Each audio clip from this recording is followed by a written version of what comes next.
તમારું સ્વાગત છે।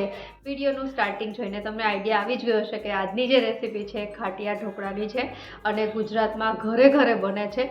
જે લોકોને આવડતા હોય છે એને તો માપ અને કઈ રીતે આથો લેવાનો બધી જ વસ્તુ ખબર હોય છે, પણ જે લોકો બિગિનર છે કે નવી નવી રસોઈ કરતા શીખતા હોય એને આઈડિયા નથી હોતો કે કઈ રીતે માપ ચોખા અને દાળનો લેવું અથવા તો આથો કઈ રીતે સરસ આવે। તો આ બધી જ વસ્તુ આ રેસીપીમાં આપણે શીખવાના છીએ। તો ચલો ફટાફટથી રેસીપી શરૂ કરીએ અને રેસીપી પસંદ આવે તો વિડીયોને લાઈક અને ચેનલને સબસ્ક્રાઇબ કરવાનું ના ભૂલતા।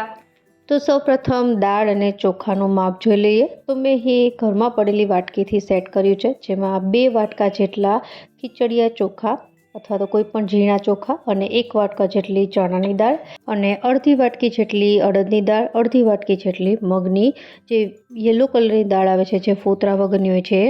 તો આ છે દાળ ચોખાનું માપ ઢોકળા બનાવવા માટે। હવે આપણે એક તપેલીમાં આ બધા જ દાળ ચોખા છે મિક્સ કરી લેવાના છે। અહીં જ્યારે પણ તમે અડદની દાળ અથવા તો મગની ફોતરા વગરની દાળ એડ કરો છો, એનાથી ઢોકળામાં એક ટાઈપની ચીકાશ આવે છે, જે જ્યારે તમે ઢોકળા ખાઓ ત્યારે ગળે અટકતા નથી, એ ટાઈપના ઢોકળા બને છે। એટલા માટે આ બંને દાળ છે ખાસ નાખવી। હવે એક વખત સારી રીતે બધી વસ્તુ મિક્સ કરી લેશું અને ત્યારબાદ આ દાળ ચોખાને આપણે એક વખત પાણીથી સાફ કરવાના છે। સારી રીતે સાફ થઈ જાય ત્યારબાદ હવે આને પલાળીશું। તો પલાળવા માટે અત્યારે આપણે ઠંડા પાણીનો જ ઉપયોગ કરવાનો છે। મારી પાસે ટાઈમ છે એટલે હું અત્યારે રાતે દાળ ચોખા પલાળી અને સવારે પીસવાની છું, તો અત્યારે હું એને આખી રાત માટે રાખી દઈશ। તો ઠંડા પાણીમાં આપણે આ દાળ ચોખાને પલાળી ઢાંકણ ઢાંકી અને આપણે આખી રાત માટે એને રાખી દઈશું। મિનિમમ 5 થી 6 કલાક તો એને પલાળવા જ પડે। જ્યારે પણ તમે ઢોકળા બનાવો ત્યારે તો બને ત્યાં સુધી ટ્રાય કરવી કે આ રીતે લાંબો સમય રહે તો જે પીસો ત્યારે છે એ ફટાફટ પીસાઈ જતું હોય છે। તો અહીં સવારે મેં જે દાળ ચોખા પલાળ્યા તે ચેક કરીએ તો એકદમ સરસ રીતે પલળી ગયા છે। તો આ રીતે હવે પહેલાં તો વધારાનું પાણી છે કાઢી લેશું અને ત્યારબાદ પીસવા માટે અહીં છાશનો ઉપયોગ કરીશું। તો મેં અહીં ખાટી છાશ લીધી છે। જો તમે મેથી એડ કરતા હોય તો કરી શકાય, પણ હું આ રીતે બનાવું છું, જેમાં હું ખાટી છાશનો ઉપયોગ પીસતી વખતે ઉમેરું છું, જેનાથી આથો એકદમ સરસ આવશે। અને અહીં આપણે મિક્સર જારમાં થોડું થોડું છે દાળ ચોખા છે એ નાખતા જવાના। થોડી છાશ લગભગ 2 થી 3 ટેબલ સ્પૂન જેટલી એડ કરતી જવાની, બીજું કોઈ વસ્તુ એડ નથી કરવાની અને સારી રીતે પીસી લેવાનું છે। તો આ રીતે હું તમને એક સ્ટેપ બતાવી દઉં અને ત્યારબાદ આ રીતે સેમ પ્રોસેસથી આપણે બધા જ દાળ ચોખા છે પીસવાના છે। ખાટી છાશ છે એ જે ફર્મેન્ટેશન એટલે કે આથો લેવામાં સારી મદદ કરે છે। મેથી છે એ ટ્રેડિશનલ રીતે નખાતી જ હોય છે, તો એ નાખો તો પણ ચાલે, પણ મારા ઘરમાં આ રીતે જ બને છે અને આનાથી પણ રિઝલ્ટ ખૂબ જ સરસ મળે છે।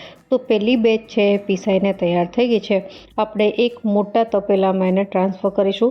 હંમેશા ઢોકળાનું ખીરું છે એ થોડું મોટા સાઇઝના તપેલામાં કે વાસણમાં લેવાનું, જેનાથી જ્યારે એ આથો આવે અને ફર્મેન્ટ થાય ત્યારે ડબલ થઈ જતું હોય છે, તો એને જે ફર્મેન્ટ થવા માટે જગ્યા રહે।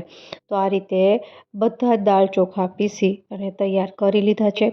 હવે ઘણા લોકો છે એમ કહેતા હોય છે કે જ્યારે આપણે ઢોકળા સ્ટીમ કરીએ ત્યારે સોડા એડ કરતા હોઈએ છીએ, તો જ્યારે જે સ્ટીમ થઈ જાય ત્યારબાદ એમાં અમુક જગ્યાએ લાલ ડોટ થઈ જતા હોય છે।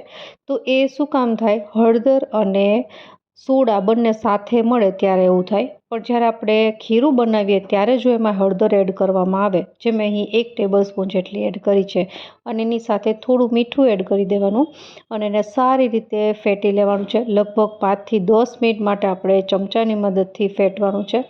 જો આ રીતથી તમે કરશો તો પાછળથી જ્યારે સ્ટીમ કરતી વખતે તમે ઈનો કે સોડા એડ કરો છો છતાં પણ તમારા જે ઢોકળા છે એના ઉપર લાલ કલરના ટપકા ટપકા જેવું થઈ જતું હોય છે, નહીં થાય। તો આ એક ટીપ છે, જ્યારે પણ ખીરું બનાવો ત્યારે હળદર અને થોડું મીઠું છે આની સાથે જ એડ કરી દેવાનું। એનાથી ખીરું ફર્મેન્ટ થશે, ત્યારબાદ એકદમ યલો કલરનું થઈ જશે અને જ્યારે સ્ટીમ કરશો અને સોડા એડ કરશો છતાં પણ કોઈ રિએક્શન નહીં આવે। હવે અહીં આપણે આ ખીરાને ફર્મેન્ટ થવા માટે મિનિમમ 10 થી 12 કલાક માટે ગરમ જગ્યાએ રાખવાનું છે। તો અહીં મેં તડકામાં 10 થી 12 કલાક રાખી દીધું હતું. અને હવે હું તમને ખીરું છે બતાવું છું. અને તમે જોઈ શકો છો આપણે એકદમ ક્રીમ કલરનું ખીરું તૈયાર કર્યું હતું અને અત્યારે એકદમ યલો કલરનું ખીરું ફૂલીને ડબલ થઈ ગયું છે. ઢોકળા બનાવવા માટે આ વસ્તુ સૌથી મહત્ત્વની છે. એક વખત જો ખીરું છે તમને બનાવતા આવડી જશે એટલે તમારા ઢોકળા પરફેક્ટ જ બનશે. હવે હું તમને ચમચાની મદદથી બતાવું કે ખીરું ફર્મેન્ટ થયા પછી અંદરથી કેવું લાગે. તો અંદરથી એકદમ જાળીદાર આ રીતે બનવું જોઈએ. આ રીતે તમારું ખીરું બને એટલે તમારા ઢોકળા એકદમ ફ્લફી અને સોફ્ટ જ બને છે. ઘણા લોકો તો આટલો આથો આવ્યા પછી સોડા કે ઈનોનો ઉપયોગ પણ નથી કરતા, છતાં પણ સરસ જ બને છે. હવે જો તમને મીઠું થોડું ઓછું લાગે તો આમાં થોડું એડ કરવાનું. આપણે ખીરું બનાવતી વખતે થોડું 1 ચમચી જેટલું એડ કર્યું છે, ફરીથી આપણે 1 ચમચી જેટલું એડ કરી દઈશું. ત્યારબાદ હવે બીજા મસાલામાં 2 ટેબલ સ્પૂન જેટલી ખાંડ, જે એકદમ ખટાશ હોય એને બેલેન્સ કરે, 1 ટીસ્પૂન જેટલો ધાણાનો પાવડર અને 1/4 ટીસ્પૂન જેટલી હિંગ. હવે આ બધી વસ્તુને મિક્સ કરી દઈશું. આ વસ્તુ છે એ ઘણા લોકો નથી કરતા હોતા, પણ અમે ખીરું બનાવીએ ત્યારે જ આ વસ્તુ એડ કરી દેતા હોય છે. અને હવે આમાં જો તમને પસંદ હોય તો 2 થી 3 ટેબલ સ્પૂન જેટલી તીખા આદુ મરચાંની પેસ્ટ ઉમેરવાની છે. આનો ટેસ્ટ છે ખરેખર ખૂબ જ સરસ આવતો હોય છે. અને ત્યારબાદ અત્યારે શિયાળાની સિઝન છે તો લીલું લસણ અને ઝીણી સમારેલી કોથમીર છે એ પણ હું ઉમેરું છું. શિયાળામાં લીલું લસણ ખૂબ જ મળતું હોય છે, એટલા માટે ભરપૂર આમાં ઉપયોગ કરવો. સ્વાદ ખૂબ જ સરસ લાગે છે. અને જો ન ખાતા હોય તો સ્કીપ પણ કરી શકો. અને થોડું મેં છે ગાર્નિશિંગ માટે રાખી દીધું છે. હવે આપણું આ ખીરું છે એકદમ સરસ રીતે મિક્સ કરી લેશું એટલે ઢોકળા બનાવવા માટે તૈયાર છે. હવે આપણે આને સ્ટીમ કરવા માટે અહીં એક નાની તપેલીમાં થોડું ખીરું લેવાનું છે. જેટલું તમારે સ્ટીમ કરવું હોય એટલું જ લેવાનું. એકસાથે વધારે ખીરામાં આપણે ઈનો કે બેકિંગ સોડા ઉમેરતા નથી. જેટલું આપણે લઈએ, અત્યારે હું 1 પ્લેટ બનાવું છું તો એમાં થોડો ઈનો લગભગ 1/2 ટીસ્પૂન જેટલો છે એ હું એડ કરીશ. તો આ વસ્તુ યાદ રાખવાની, જ્યારે પણ તમે ઢોકળા બનાવો ત્યારે એકસાથે બેકિંગ સોડા કે ઈનો બધા જ ખીરામાં એડ નથી કરવાનો. હવે ઈનોને એક્ટિવેટ કરવા માટે હું થોડા ટીપા લીંબુનો રસ ઉમેરીશ અને એકદમ જાળીદાર બને એની માટે 1 મોટો ચમચો જેટલું ગરમ તેલ. તો આ 3 વસ્તુ છે હું જ્યારે પણ ઢોકળા બનાવું ત્યારે કરતી હોઉં છું. તમે પણ ટ્રાય કરજો. સરસ ઢોકળા બને છે આનાથી. અને હવે સારી રીતે એને ફેટવાનું છે, જેનાથી ખીરું એકદમ ડબલ થઈ જશે ઈનો એડ કરવાથી. અને હવે કોઈ પણ પ્લેટને તેલથી ગ્રીસ કરી લેવાની અને આ જે આપણે ખીરું તૈયાર કર્યું છે એ એમાં એડ કરી દઈશું અને ઇવનલી આ રીતે પાથરી દેવાનું છે. ઉપરથી ગાર્નિશિંગ માટે મેં લીલું લસણ અને ઝીણી સમારેલી કોથમીર રાખી હતી એ ઉમેરી દઈશું. અને અહીં મારી પાસે લસણની સૂકી ચટણી છે જે ઢોકળાને દેખાવ સરસ આપે છે, તો એ પણ તમે ઉપરથી આ રીતે રાખી શકો. તો આ રીતે હું મારા ઘરે બનાવું છું. અને હવે આપણે આને સ્ટીમ કરવાનું છે.